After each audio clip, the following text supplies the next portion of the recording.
Welcome back to SkywayTj, and today, guys, I'm going to be discussing my 5 disappointments of 2019 in movie terms. These were movies I had very high expectations for that just ended up not really meeting them, and you can put that blame on me or the movies themselves. It's all personal opinion, it's subjective. But for me, I had really high hopes for these movies, and they kind of fell flat. So yeah, I'm just going to hop into this. If you like this type of content, guys, please drop a like and subscribe for more. I make content every single week. And without further ado, let's talk about the 5 movies that disappointed me the most in 2019. So at number 5, I have 5 Feet Apart. I don't know why I was looking forward to this movie so much, because, it's not generally, a movie that I would be really, really hyped for. But I saw The Fault in Our Stars a couple years ago, and I really enjoyed that. And this one was giving me similar vibes. And I just don't think this one, caught the right... It didn't catch the same, feel that I was getting when I watched The Fault in Our Stars. And it's not fair to compare the two, but they are very similar, love stories. Very sick kids falling in love, and then one of them dies or goes away. I don't know. I was just looking forward to this a lot, and it didn't meet everything I was looking for. Maybe I should read the book. Maybe it's better. But, yeah, Cole Sprouse is in it, and he's great, so I don't know. I guess I was just expecting a bit more. That's why it's at number 5 for the biggest disappointments in movie terms of 2019. At number 4, I have Dumbo. While I do think this movie is a massive improvement over the one that came out forever ago,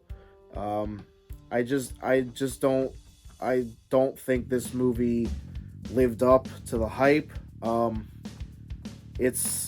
Disney put out a lot of movies this year, and I think this one might be one of the more on the lower side. It's still cute, it's adorable. Dumbo's cute as hell, but it didn't excite me as much as I thought it would from the trailers. And yeah, I don't know. I don't want to crap on it, because it's still a family movie. It's still heartwarming, but I think they could have done a lot more with it. So that's why it's at number 4 for this list. At number 3, I have The Curse of La Llorona. I'm mad at this movie mostly because it's in the Conjuring universe, but they didn't market it that way at all. So a lot of people going into it didn't even know that it's part of that universe. And for a Conjuring universe film, it's highly, highly stupid and boring. It's mostly jump scares, which, yeah, a lot of horror movies do, but this one relies heavily on them.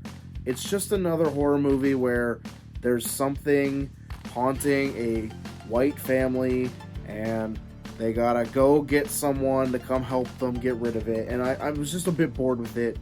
I don't think it was very good, and I wasn't that happy with it. Yeah, The Conjuring's been taking a bit of a hit lately. The Nun was pretty bad. The Curse of La Llorona was very disappointing. I liked Annabelle Comes Home, so it wasn't all bad, but yeah, that's why I have The Curse of La Llorona at number 3. I just think it could have done better, especially if it's gonna be in the Conjuring universe, because the Conjuring films are some of my favorite horror movies. So I just think they needed to step the game up a bit and make this a bit better. At number 2, I have Brightburn. I love the concept of this movie. Basically, what if Superman came to Earth, but he was evil? It's a superhero horror movie, which I thought was amazing. That's an amazing concept.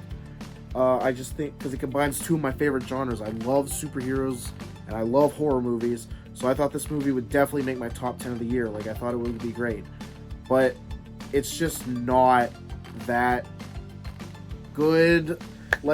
I liked most of it, but it ends on weird notes. There's weird decisions by the characters. The whole time, the father character is we need to do something about our alien son. He's definitely the one killing people and murdering the whole town. But the mom the whole time was no, he's a troubled youth. We adopted him. Yeah, you adopted him, but he crashed into Earth from outer space. You adopted him by going out in your back field and picking him up.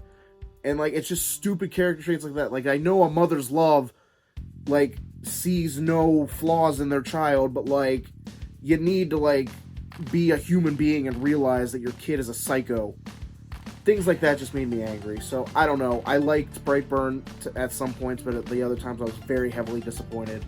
So, yeah, that's why it's at number 2 for this list.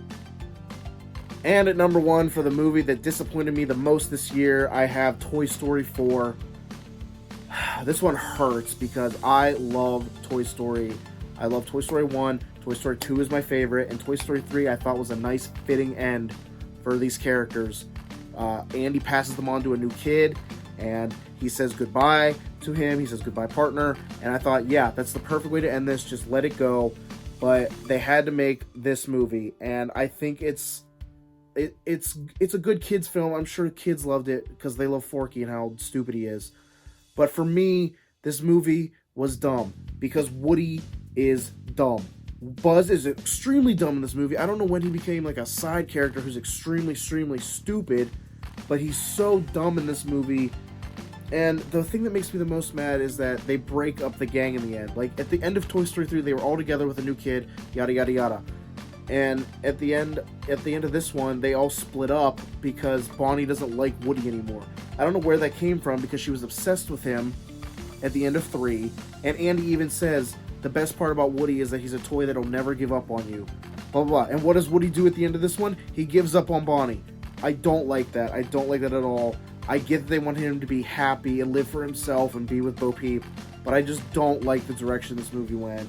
If they wanted to make this movie, they should have just made it like a short story, a short film, and just call it like Woody, because this isn't Toy Story. All the other toys are just shoved to the side, and they're not even basically characters in this movie. They're just there because they want you to remember this is Toy Story, but it just focuses too heavily on Woody and how he's neglected or whatever. I don't like this movie. It's the biggest movie poo-poo of this year, and that's why I made number 1 of my biggest disappointments of 2019. So yeah, that's that.